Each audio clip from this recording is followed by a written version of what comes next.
there's a moment that sneaks up on you. The kids move out, the house gets quiet, and one morning, you realize no one's coming over today, or tomorrow, or maybe even this week. For some, that thought feels heavy, lonely, even a little scary. But here's the truth no one tells you. Growing old alone might be the best thing that ever happens to you. Not because it's easy, but because it's real, honest, and, believe it or not, incredibly freeing.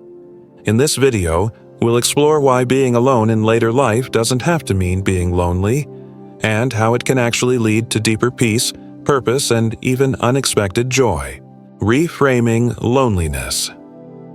There's a line no one really teaches you. The line between loneliness and solitude. One feels like an ache, the other, like exhaling after holding your breath for 40 years.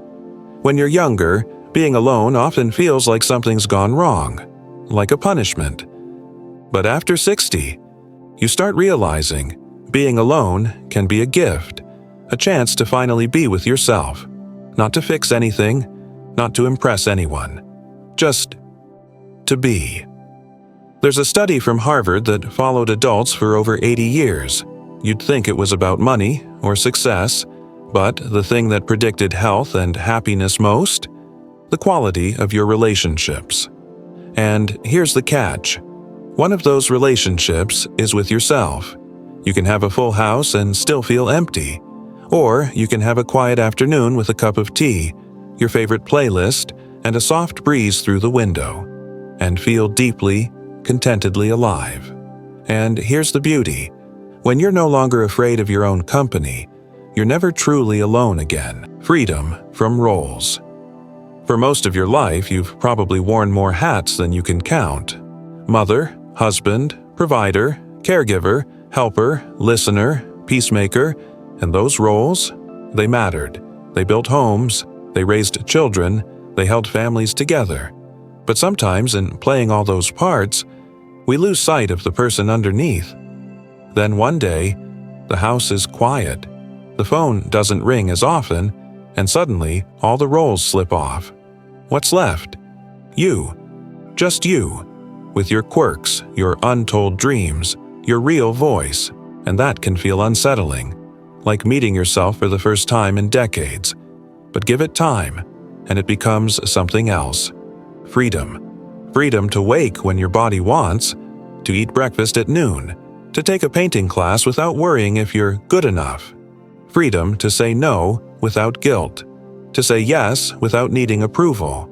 One 74-year-old woman said it best. I spent 40 years being someone for everyone else.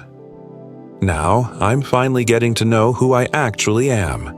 And I like her. That's not the loss people fear. That's the beginning of becoming whole again. True connections can finally bloom.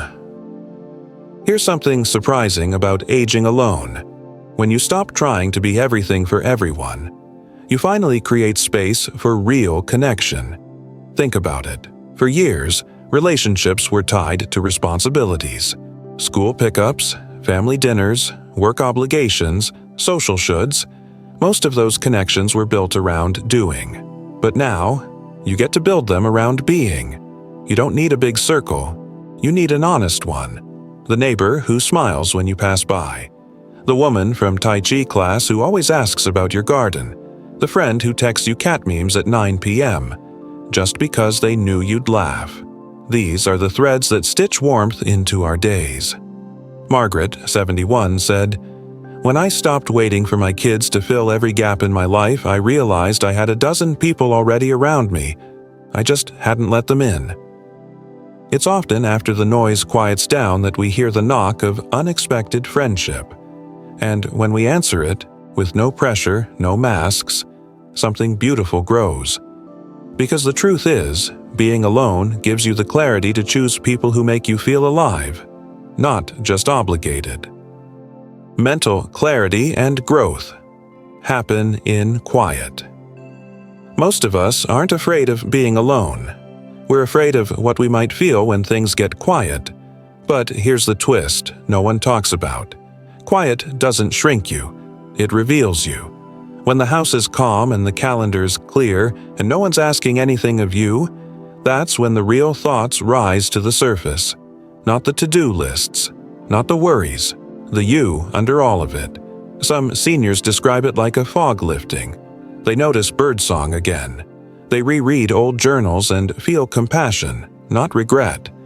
They walk without earbuds, and for the first time in years, they hear the sound of their own breath and realize they're okay.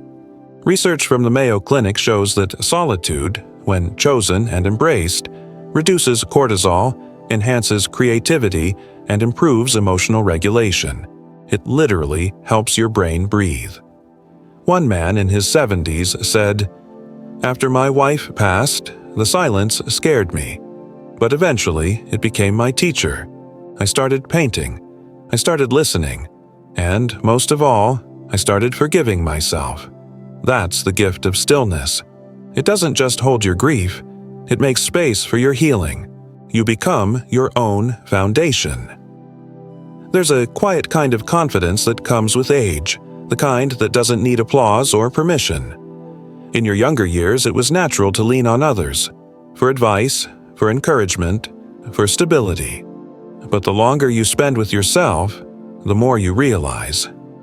You are always more capable than you gave yourself credit for. You begin trusting your gut again. You recognize your own patterns and gently change them. You learn to say, "No, I don't want visitors today," or, "Yes, I'll take that solo trip I used to be afraid of." Gloria, 76, said something quietly powerful. "I used to panic when I had no one to call. Now I sit with myself and ask, what do I need right now? Then I give it to myself." That's not loneliness, that's emotional sovereignty. That's when you stop looking for someone to rescue you and realize you already did. Psychologists call this internal locus of control. The belief that your life is shaped more by your own choices than by outside forces. Seniors with this mindset report better health, lower depression, and higher satisfaction. And it's no surprise, because when you become your own foundation, you may sway, but you won't fall. It's not the end, it's an opening. For most of our lives, we're told that being alone in old age is something to fear, that if you don't have someone next to you, something must have gone wrong. But what if that story is broken?